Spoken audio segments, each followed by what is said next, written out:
Hello friends, ಮತ್ತೆ ಮುಂದೆ ಬಂದರೆ ನೋಡ್ರಿ, ಇದು ನಮ್ಮೂರ ಪಕ್ಕದ ತೋಟ.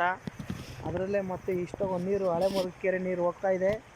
ಭಯಂಕರ ಅದು ಹಳ್ಳ ನೋಡ್ರಿ. ಇದು ಈ ಕೆರೆ ಚಾನಲ್ ತಡೋದು ಈ ಕಡೆಗೆ ಬಂದಿದ್ದೀವಿ. ಹಾಗಾಗಿ ನೋಡ್ರಿ ತುಂಬ ಇದೆ ನೋಡ್ರಿ. ಇಲ್ಲಿ ಚಾನಲ್ ಎಷ್ಟೊಂದು ಇದು ಹಳೆ ಮರದ ಕೆರೆ ಅಂತ. ಅದ್ರ ನೀರು ಓವರಾಗಿ ತುಂಬ ನೀರು ಹೋಗ್ತಾ ಇದೆ. ಈ ಜಾಗದಲ್ಲಿ ನೋಡ್ಬೋದು ಅಷ್ಟೇ. ಒಳಗಡೆ ಹೋಗಿ ಪ್ರಯತ್ನ ಮಾಡಿಬಿಟ್ರಿ. ತೋಟದ ಒಳಗಡೆ ಎಲ್ಲ, ಅಡಿಕೆ ತೋಟದ ಒಳಗಡೆ ಎಲ್ಲ ತುಂಬ ನೀರು ಹೋಗ್ತಾ ಇದೆ. ಇದು ನೋಡ್ರಿ, ಇದು ಸುಮಾರು ಒಂದು 50 ಎಕರೆ ತೋಟದ ಒಳಗಡೆ ನೀರು ಹೋಗ್ತಾ ಇದೆ ತುಂಬ. ನೋಡ್ರಿ, ಹಳೂರು ಕಾಲೋನಿ ಅಂತ ಆ ಊರ ಸಮೀಪದಲ್ಲಿ ಬಂದರೆ, ಹತ್ರ ಬಂದರೆ ನೀವು ನೋಡ್ಬೋದು ಈ ಥರ. ಹಲೋ ಫ್ರೆಂಡ್ಸ್, ಮತ್ತೆ ಮುಂದೆ ಬಂದರೆ ನೋಡ್ರಿ, ಇದು ನಮ್ಮೂರ ಪಕ್ಕದ ತೋಟ. ಅದರಲ್ಲೇ ಮತ್ತೆ ಇಷ್ಟೊಂದು ನೀರು, ಹಳೆ ಮರದ ಕೆರೆ ನೀರು ಹೋಗ್ತಾ ಇದೆ. ಭಯಂಕರ ಅದು ಹಳ್ಳ ನೋಡ್ರಿ. ಇದು ಈ ಕೆರೆ ಚಾನಲ್ ತಡೋದು ಈ ಕಡೆಗೆ ಬಂದಿದ್ದೀವಿ.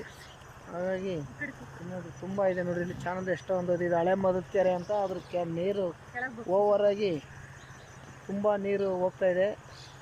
ಈ ಜಾಗದಲ್ಲಿ ನೋಡ್ಬೋದು ಅಷ್ಟೇ. ಒಳಗಡೆ ಹೋಗಿ ಪ್ರಯತ್ನ ಮಾಡಿಬಿಟ್ರಿ. ತೋಟದ ಒಳಗಡೆ ಎಲ್ಲ, ಅಡಿಕೆ ತೋಟದ ಒಳಗಡೆ ಎಲ್ಲ ತುಂಬ ನೀರು ಹೋಗ್ತಾ ಇದೆ. ಇದು ನೋಡ್ರಿ, ಇದು ಸುಮಾರು ಒಂದು 50 ಎಕರೆ ತೋಟದ ಒಳಗಡೆ ನೀರು ಹೋಗ್ತಾ ಇದೆ ತುಂಬ. ನೋಡ್ರಿ, ಹಳೂರು ಕಾಲೋನಿ ಅಂತ ಆ ಊರ ಸಮೀಪದಲ್ಲಿ ಬಂದರೆ, ಹತ್ರ ಬಂದರೆ ನೀವು ನೋಡ್ಬೋದು ಈ ಥರ.